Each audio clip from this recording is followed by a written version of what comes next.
बिस्मिल्लाहिर्रहमानिर्रहीम। मर्द हवस का पुजारी है। जब औरत मरती है उसका जनाजा मर्द उठाता है, उसको लहद में यही मर्द उतारता है।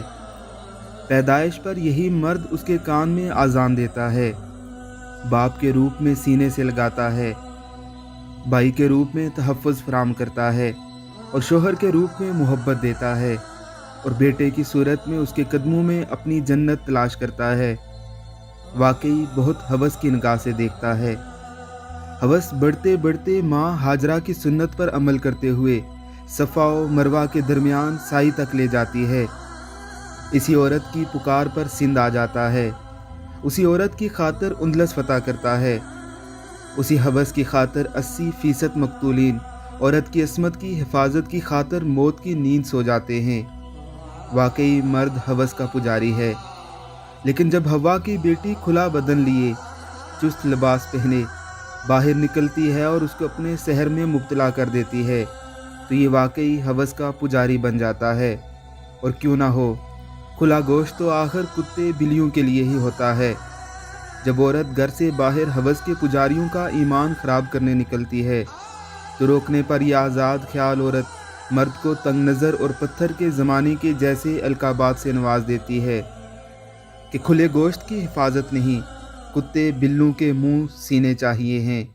70,000 का सेलफोन हाथ में लेकर, तंग शर्ट के साथ फटी हुई जीन्स पहनकर, 4,500 का मेकअप चेहरे पर लगाकर, खुले बालों को शानों पर गिराकर, अंडे की शक्ल जैसे चश्मे लगाकर, खुले बाल जब लड़कियां घर से बाहर निकलकर मर्द की हवस भरी नज़रों की शिकायत करें, तो उनको तोप के आगे बांधकर उड़ा देना चाहिए, जो सीधा यूरोप और अमेरिका में जा गिरें और अपनी जैसी औरतों की हालत ज़ार देखें, जिनकी इज्जत सिर्फ मर्द की बिस्तर की हद तक महदूद है। संभाल है बिनते हवा अपने शोख मिजाज को, हमने सरे बाजार हुसन को नीलाम होते देखा है। मैंने मर्द की बेबसी तब महसूस की जब मेरे वालिद कैंसर से जंग लड़ रहे थे और उन्हें सेहतियाब होने से ज़्यादा इस बात की फ़िक्र लाहक थी कि जो कुछ उन्होंने अपने बच्चों के लिए बचाया था वो उनकी बीमारी पर खर्च हो रहा है, और उनके बाद हमारा क्या होगा।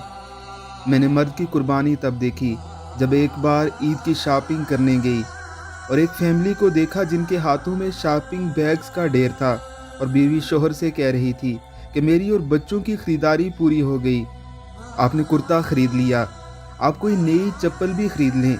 जिस पर जवाब आया, ज़रूरत ही नहीं, पिछले साल वाली कौन सी रोज़ पहनी है जो ख़राब हो गई होगी, तुम देख लो क्या लेना है।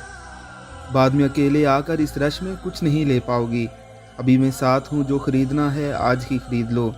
मैंने मर्द का एहसार तब महसूस किया जब वो अपनी बीवी बच्चों के लिए कुछ लाया तो अपनी माँ और बहन के लिए भी तोहफ़ा लाया। मैंने मर्द का तहफ़्फ़ुज़ तब देखा जब सड़क क्रॉस करते वक्त उसने अपने साथ चलने वाली फैमिली को अपने पीछे करते हुए ख़ुद को ट्रैफिक के सामने रखा। मैंने मर्द का ज़ब्त तब देखा जब उसकी जवान बेटी घर उजड़ने पर वापस लौटी तो उसने गम को छुपाते हुए बेटी को सीने लगाया और कहा कि अभी मैं ज़िंदा हूँ, लेकिन उसकी खींची हुई कनपटियाँ और सुर्ख होती हुई आंखें बता रही थी कि ढेर तो वो हो चुका है, रोना तो वो भी चाहता है, लेकिन ये जुमला कि मर्द कभी नहीं रोता उसे रोने नहीं देगा। अल्लाह रब्बुल इज़्ज़त की ज़ात बानो कुदसिया के दर्जात बुलंद फरमाए और हमें उनकी बात समझने की तौफीक अता फरमाए। आमीन सुम्मा आमीन।